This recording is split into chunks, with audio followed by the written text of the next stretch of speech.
First, I'd like to thank all of you for coming today. This is a great turnout, and this is a great group. Willie's going to say some specific thank yous, but I would like to thank Paul Smith, Kathy, Dan, Corey, and the others who have worked on this with us for, this will be the fourth year that we've been working on this subject. I think you all know how important it is. We keep reporting on the increasing salinity of our watersheds, our lakes, our streams, etc., and you're going to hear a lot more about that. I'd especially like to thank the Department of Transportation, the state of New York. We have a large contingent from DOT here today. They have been working diligently on this issue. Obviously, they are just as concerned about the environmental impacts of what they do as we are. They have a mandate to try to keep us safe in the winter, and they do that well.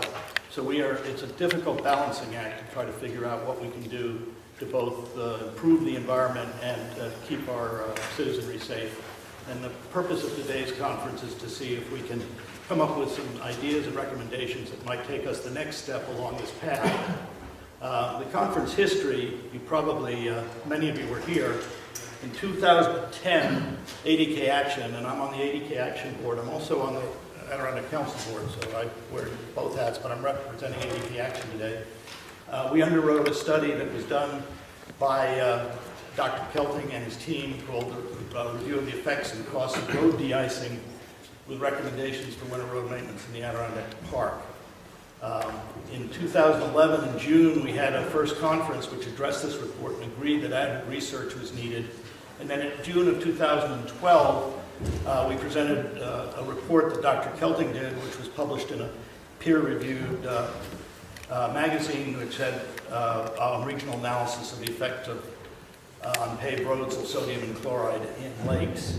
And the actions we came up with at that point were that we needed to try alternate methods for treating our roads. And we had a meeting that was hosted by Senator Little in her offices, at which Commissioner Joe McDonald of DOT, Commissioner Joe Martens of DEC and their staffs, and Senator Little participated, and they agreed that we should try some testing of road systems to see if we could reduce salt through some mechanical and alternate chemical means.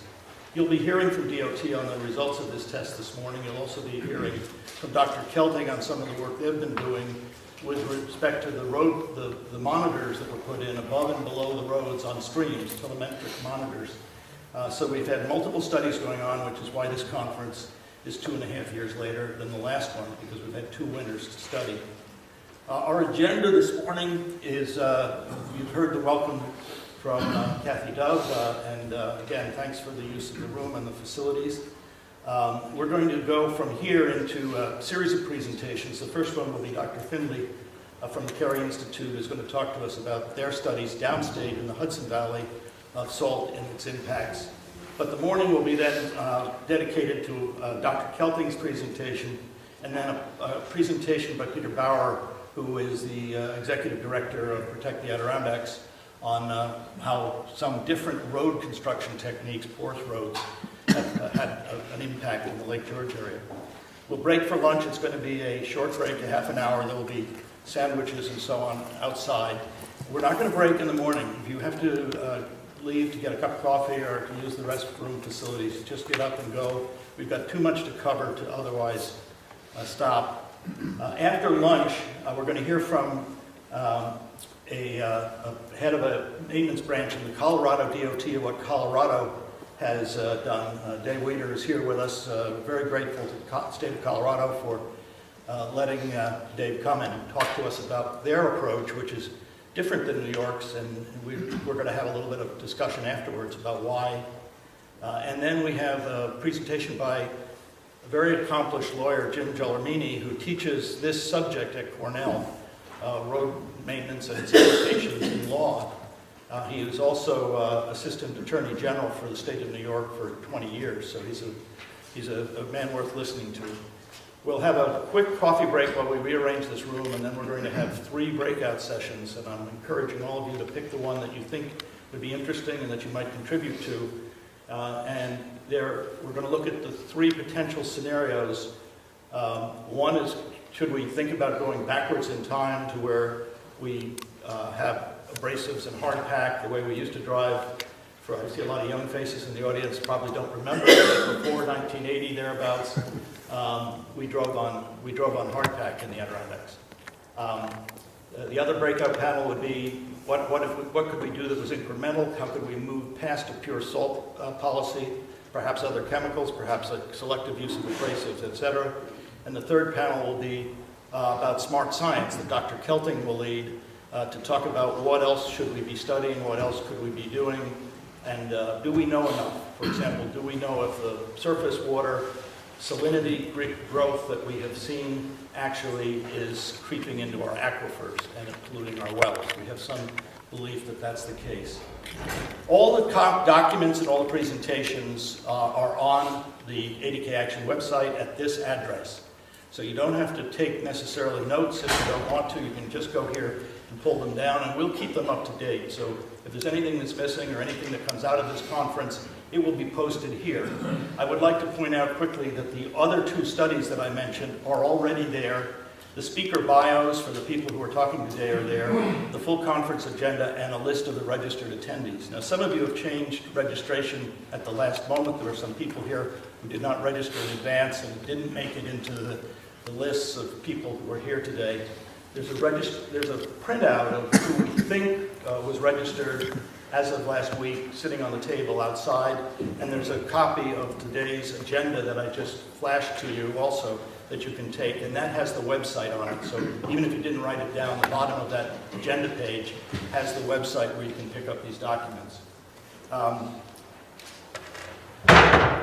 Basically, that's it for what I wanted to give you this morning. I'm going to let Willie say a few words, but I want to thank again everybody that's come, and Willie's going to say particular thanks to some of the town supervisors and others who have made the trek here. We know it's a work day, and we really appreciate your being here.